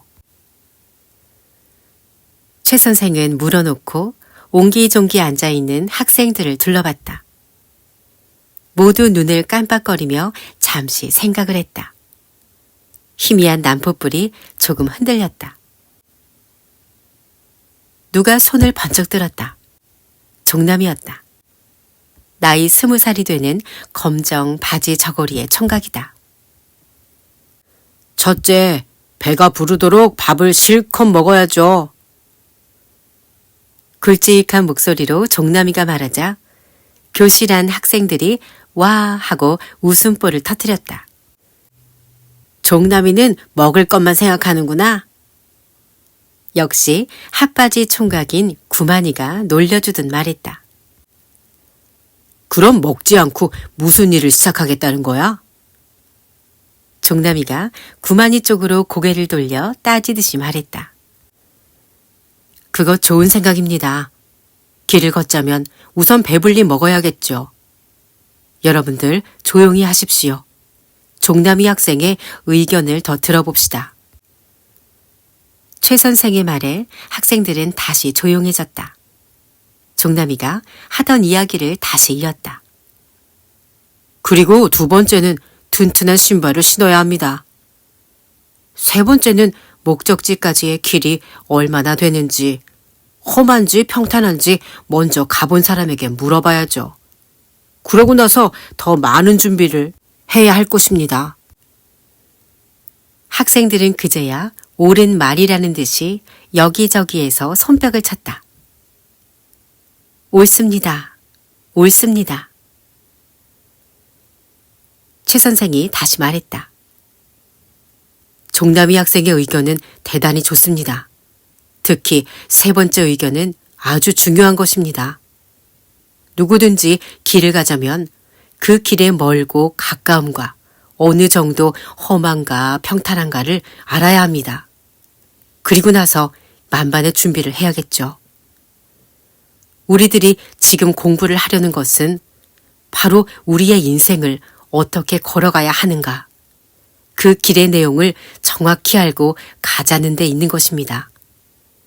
개인의 인생은 물론 우리의 마을, 우리 국가의 앞날에 어떤 장애들이 있는가 미리 잘 알아서 우리는 튼튼한 준비를 해야 합니다. 여러분도 잘 아시다시피 해방이 되고부터 5년이란 세월이 흘렀습니다만 우리는 아직도 우리의 갈 길을 바로 알지 못하여 나라가 두 동강으로 갈라져서 서로가 네가 옳으냐 내가 옳으냐 싸움만 하고 있습니다. 누가 옳은지 우리는 바른 길을 알아야 합니다.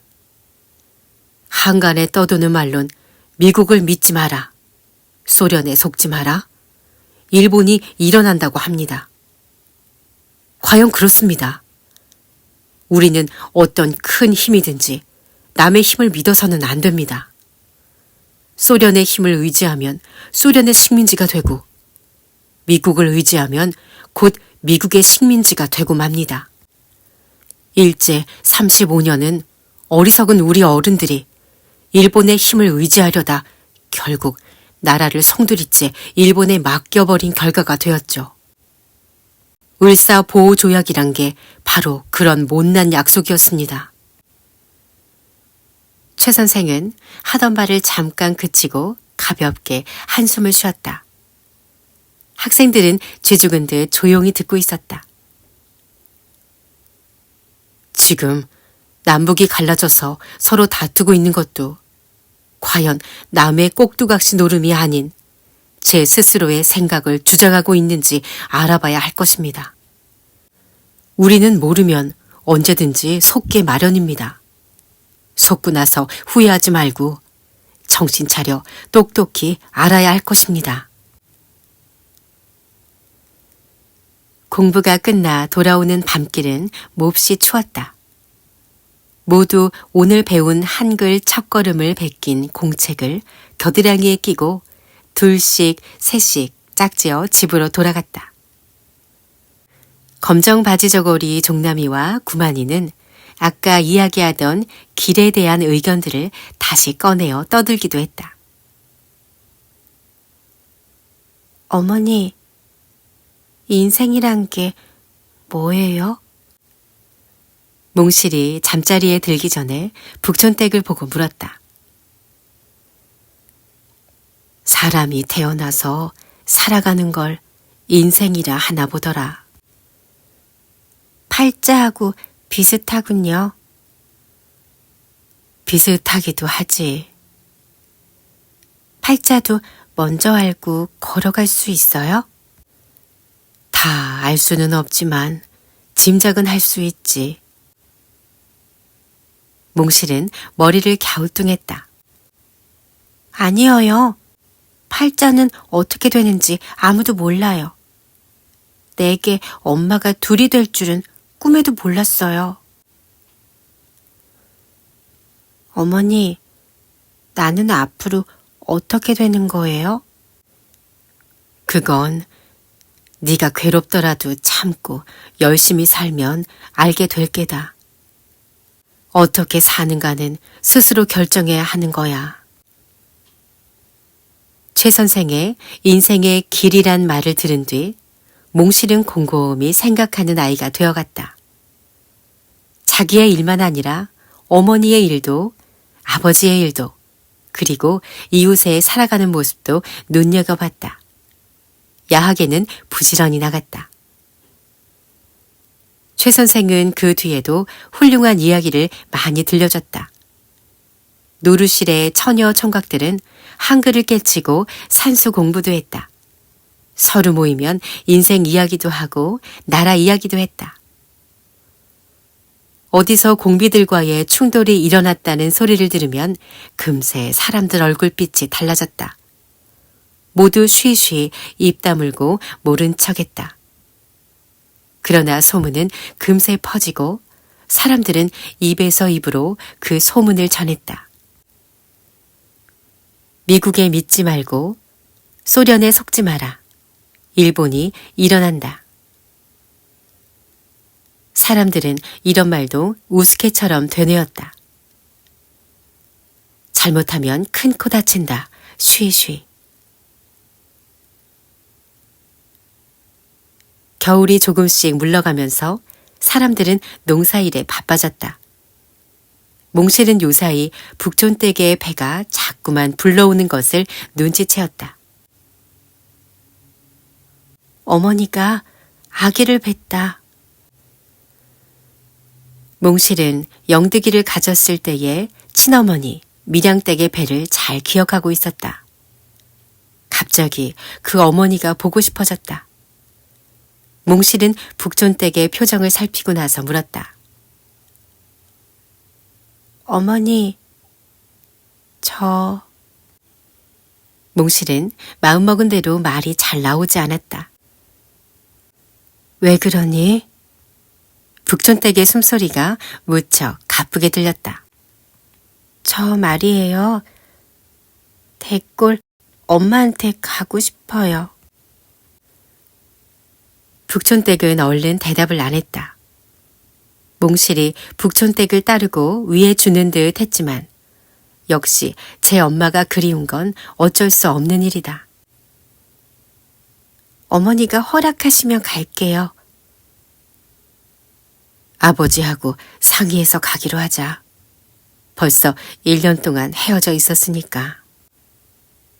엄마는 자주 놀러 오라고 했어요. 그래, 한번 갔다 오너라. 그러나 정씨에게 그 뜻을 말하자 펄펄 화를 내었다. 이제 그녀는 네 애미가 아니다. 절대 못 간다. 못 가. 몽실은 화를 내는 아버지 정씨의 마음을 알 것 같았다. 아버지 인생도 별로 좋은 게 아닌가 봐.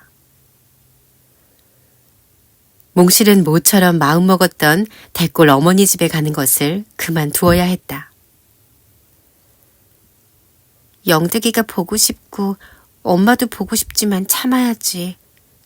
가서 만나봐도 함께 살지 못할 텐데 뭐. 남주가 업고 있는 남주 동생 기찬이가 방실대며 웃고 있을 때 영득이 생각이 간절했다. 김씨 아버지의 아들이니까 영득이와 몽실은 남남이라고 어른들은 말했다. 그러나 몽실은 그것이 아니라고 혼자서 도리질을 하는 것이었다. 엄마가 낳았으니까 내 동생이 분명해. 그리고 몽실은 북촌댁의 뱃속에 들어있는 아기를 생각했다. 그 아기가 태어나면 몽실이와는 어떤 사이가 되는 것일까? 정씨는 은근히 아기에 대한 기쁨을 나타낼 때가 있다. 몽실아, 네 동생은 틀림없이 아들일 게다. 엄마가 낳거든 잘 업어 키워라, 응? 왜 대답이 없니? 잘 키우겠어요.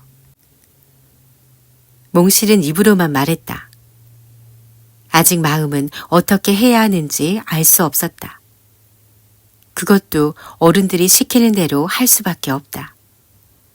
몽실이 하고 싶은 대로는 안 될 것이다. 최 선생님은 누구나 자기의 길은 자기가 잘 알아서 걸어가라 했지. 나도 그렇게 할 수 있을까? 내 길을 내가 알아서 걸어간다는 게 무엇가 무언지 모르겠구나. 좀 더 크면 알게 될까? 그때까진 어른들이 시키는 대로 해야겠지. 북촌댁의 배는 하루하루 달라지는 것 같았다. 배가 불러오는 대신 얼굴빛이 점점 나빠졌다. 손목도 가늘어지고 모가지도 길어졌다.